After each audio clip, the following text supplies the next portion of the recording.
Scheduled caste के लोग हैं, चाहे शेड्यूल्ड ट्राइब के हैं, चाहे धार्मिक अल्पसंख्यक लोग हैं, चाहे ब्राह्मण समाज के लोग हैं, आज गिन गिन करके, चुन चुन करके उनको कहीं भी पकड़ करके उनके फर्जी एनकाउंटर किए जा रहे हैं।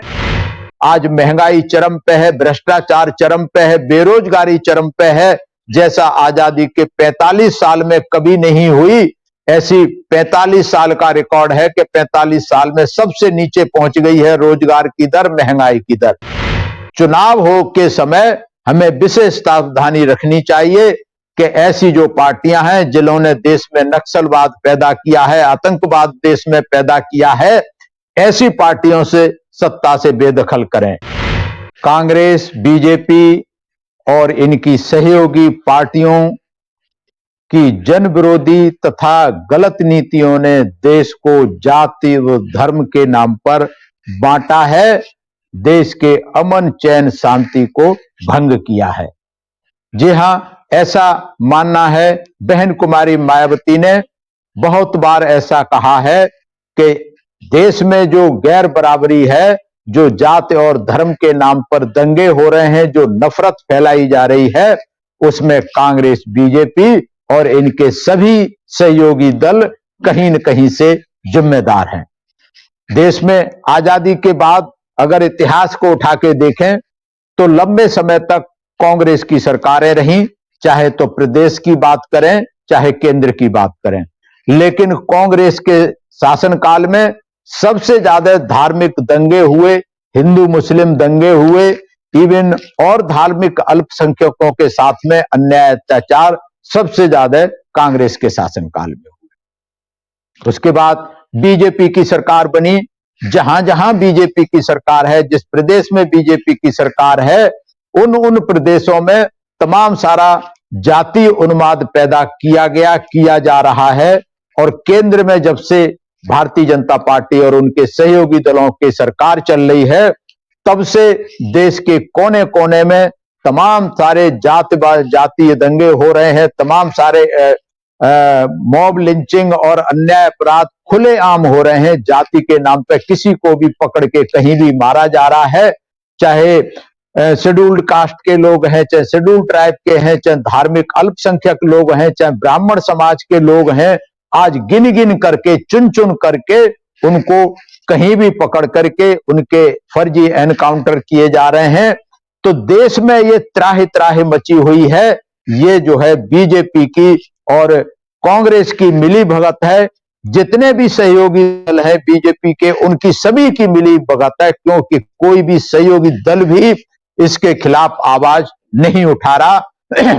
तो ये बीजेपी की विचारधारा और कांग्रेस की विचारधारा, ये साहब कांशीराम कहा करते थे कि ये आपस में नागनाथ और सांपनाथ हैं, एक दूसरे के चचेरे भाई हैं। और अन्य जो पार्टियां हैं वो पार्टियां भी हरी घास में हरे सांप जैसे हैं। तो ये सभी देश के अमन चैन शांति के लिए ये खतरा है। ये जाति और धर्म की राजनीति करते हैं, क्योंकि इनकी विचारधारा ही इसी पर टिकी हुई है। अगर कांग्रेस और बीजेपी की विचारधारा की बात करें तो इनकी विचारधारा गैर बराबरी की व्यवस्था को टिकाए रखने में है, गैर बराबरी की व्यवस्था में बदलाव नहीं करना चाहते। ये जो खड़ी व्यवस्था है, ये स्टेटस को रखना चाहते हैं, इस व्यवस्था में बदलाव नहीं करना चाहते। और इस व्यवस्था को मजबूत करने के लिए तरह तरह के जाति के और धर्म के नाम पे दंगे करवाते रहते हैं, ताकि ये बहुजन समाज के लोग आपस में लड़ते रहें। और इनकी सरकार, जो अल्पसंख्यक हैं, 15% लोग हैं, इनकी सरकार चलती रहे। और देश की आजादी के 75 साल होने को जा रहे हैं और अब तक लगभग ऐसा ही चल रहा है। तो इसलिए जो जाति और धर्म की राजनीति करते हैं वो इस देश तंत्र के लिए, इस देश के लिए खतरा है, लोकतंत्र के लिए खतरा है, मानवता के लिए खतरा है। हमें इससे निजात पाने की जरूरत है।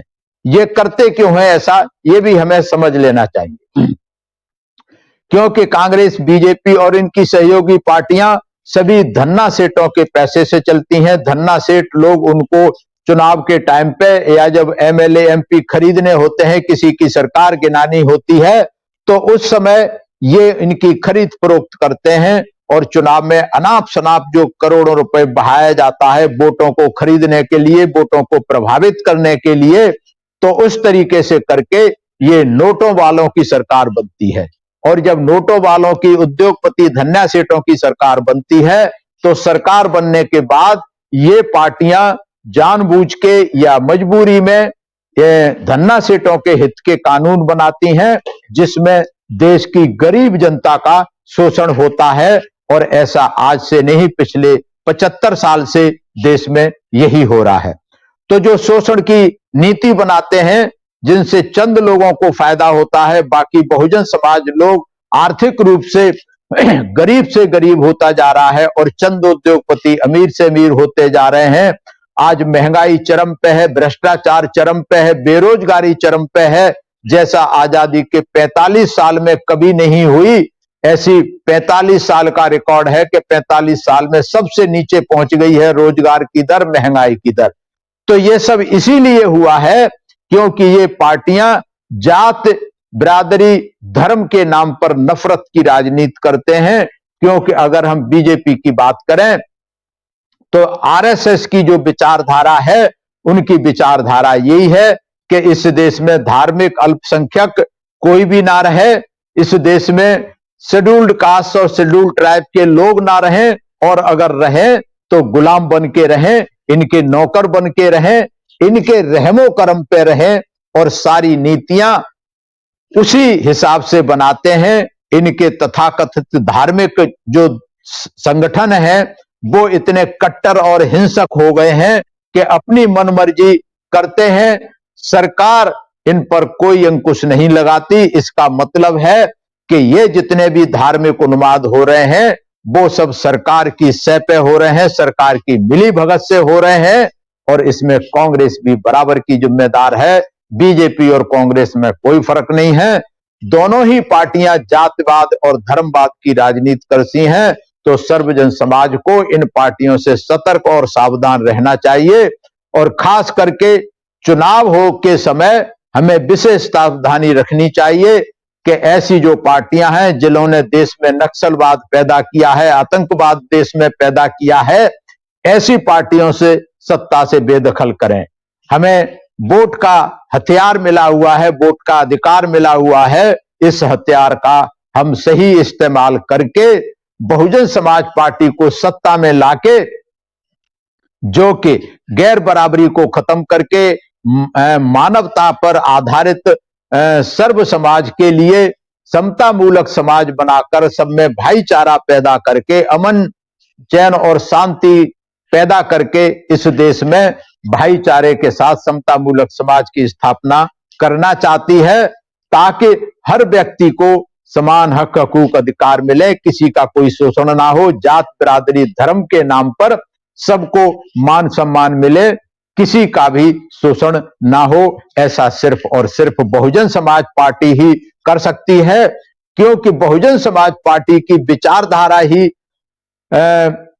इस देश में जो संत गुरु महापुरुष रहे, जिन्होंने देश में समता, स्वतंत्रता, बंधुत्व के लिए काम किया, जो बाबा साहब ने संविधान बनाया समता, स्वतंत्रता और मैत्री पर आधारित, उस संवैधानिक मूल्यों का बहुजन समाज पार्टी उसके आधार पर काम करती है।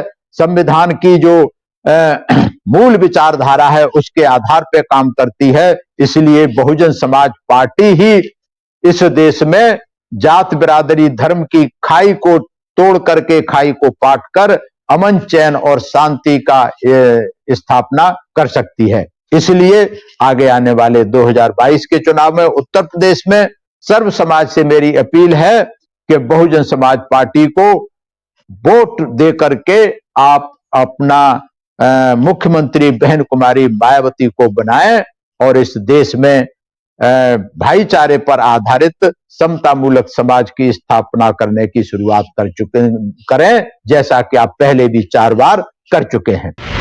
अगर आपने अभी तक हमारा चैनल सब्सक्राइब नहीं किया है तो सब्सक्राइब करें और घंटी का बटन बिल्कुल भी दबाना ना भूलें ताकि सभी लेटेस्ट खबरें पहुंच सकें आप पे सबसे पहले।